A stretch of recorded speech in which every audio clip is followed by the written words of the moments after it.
नमस्कार फ्रेंड्स, गृहस्वामींच्या या सत्रामध्ये मी मधुरा परब आपल्या सर्वांचं मनपूर्वक स्वागत करते। फ्रेंड्स, आज आपण शिकणार आहोत बनवायला चवळीची उसळ। चवळीची उसळ बनवण्याची पारंपरिक पद्धत आहे, त्या पद्धतीने आज मी आपल्याला चवळीची उसळ बनवायला शिकवणार आहे। त्यासाठी लागणारं साहित्य आहे, मी या ठिकाणी घेतलेलं आहे वाटण खोबऱ्याचं। जे कसं तयार करतात याची लिंक मी आपल्याला डिस्क्रिप्शन मध्ये दिलेली आहे। यामध्ये आपण कांदा वापरलेला आहे भाजलेला, ओलं खोबरं वापरलेलं आहे आणि सुका नारळाचा किसही वापरलेला आहे आपण यामध्ये। याच्या डिस्क्रिप्शन मध्ये आपल्याला डिटेल्स मिळतील, ते लिंक आपण पाहून घ्या। त्यानंतर आपण इथे वापरणार आहोत फोडणीसाठी कांदा घेतलेला आहे, टोमॅटो आणि कढीपत्ता। त्यानंतर एक बटाटा घेतलेला आहे मी कापून, आलं लसूण आणि मिरची यांची पेस्ट घेतलेली आहे। इथे मी कोकमचा वापर करणार आहे, त्या कोकमचे बारीक छोटे तुकडे करून साधारण 2 कोकम मी इथे घेतलेले आहेत। त्यामुळे टोमॅटोचा मी अर्धाच टोमॅटो या ठिकाणी फोडणीसाठी वापरणार आहे। कोथिंबीर घेतलेली आहे, चवळी भिजत घालून घेतलेली आहे। ही साधारण 6 ते 7 तास मी चवळी भिजवलेली आहे। मोठ्या चवळीचे दाणे आहेत हे। आणि जर आपण चवळी भिजत घालतानाच मीठ टाकलं असेल तर आपण चवळी बनवताना कमी मिठाचा वापर करावा। तर या ठिकाणी चवळी मी घेतलेली आहे फुलवून। गरम सामानामध्ये मी या ठिकाणी वापरणार आहे हळद, थोडंसं जिरं, लाल तिखट मध्ये मी ही काश्मीरी मिरची पावडर आहे ती फोडणीमध्ये घालणार आहे आणि हा मालवणी मसाला आहे माझ्याकडे, तो मी वापरणार आहे। त्यानंतर मोहरीचा वापर मी फोडणीसाठी करणार आहे। चला तर मग सुरुवात करूया पारंपरिक पद्धतीने चवळीची उसळ बनवण्यासाठी। चला तर मग सुरुवात करूया फोडणीसाठी।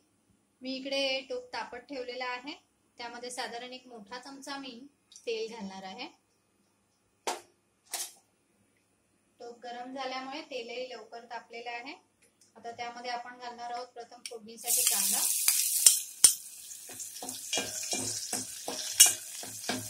कांदा थोडा ब्राऊन झाला की त्यामध्ये आपण घालणार आहोत टोमॅटो आणि कढीपत्ता।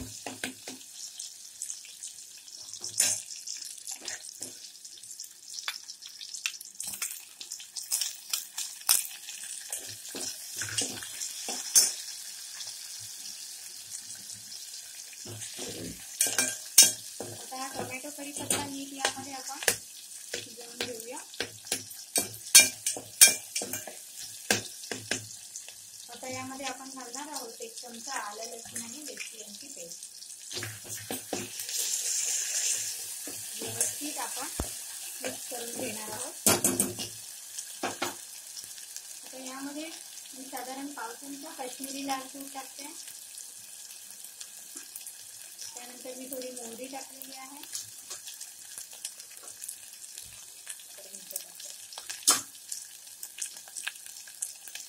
गॅस कमी केला आहे मी आता। 1/2 चमचा हळद, 1/2 चमचा हिंग। आता हे मिश्रण पुन्हा एकदा व्यवस्थित एकजीव करून घेऊया।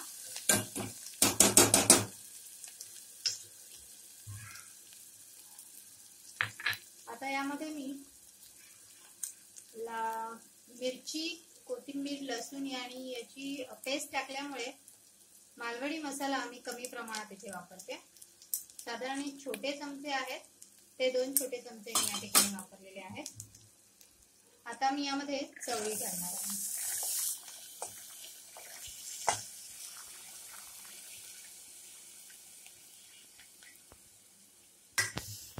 गॅस फास्ट करून आता हे मिश्रण व्यवस्थित एकजीव करून घ्यायचे।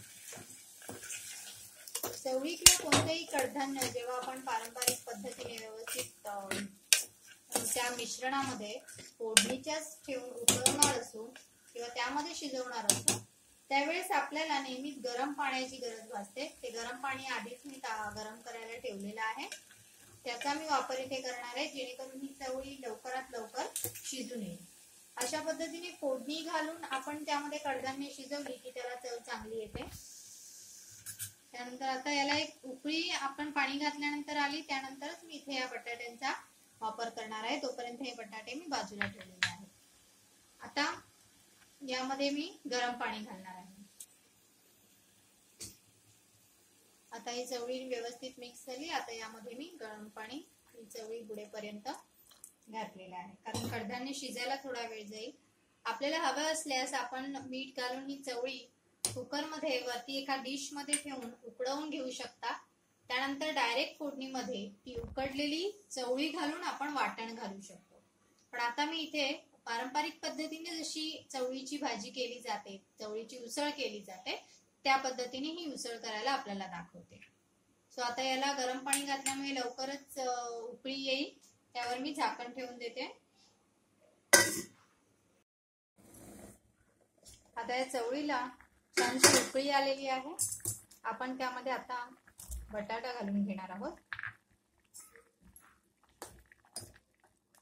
चवळी जर आपण बराच वेळ भिजत घातलेली असेल तर ती लगेच उकळेल आणि त्याबरोबर आता बटाटाही व्यवस्थित उकडून घेईल.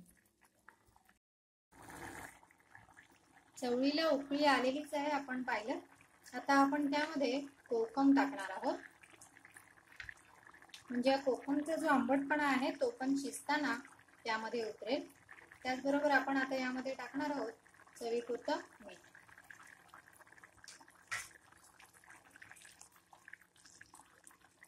फ्रेंड्स, चवळी जोपर्यंत शिजते तोपर्यंत मी यामध्ये वाटण जे आपण घेतलं होतं खोबरं आणि कांदा यांचं, तर ते वाटण मी आता वाटून घेतलेलं आहे. आता हे चवळी मधलं पाणी बरंच आटलेलं आहे. त्यात मध्ये जर आपल्याला पाणी घालायची गरज पडली तर आपण ते घालून घ्यावं. आता चवळी आणि बटाटा छानपैकी शिजलेला आहे. मी या ठिकाणी चवळी शिजली आहे की नाही हे चेक करते. आपण याला चमच्याने सहजपणे दाबू शकतो, म्हणजे चवळी इथे व्यवस्थित शिजलेली आहे.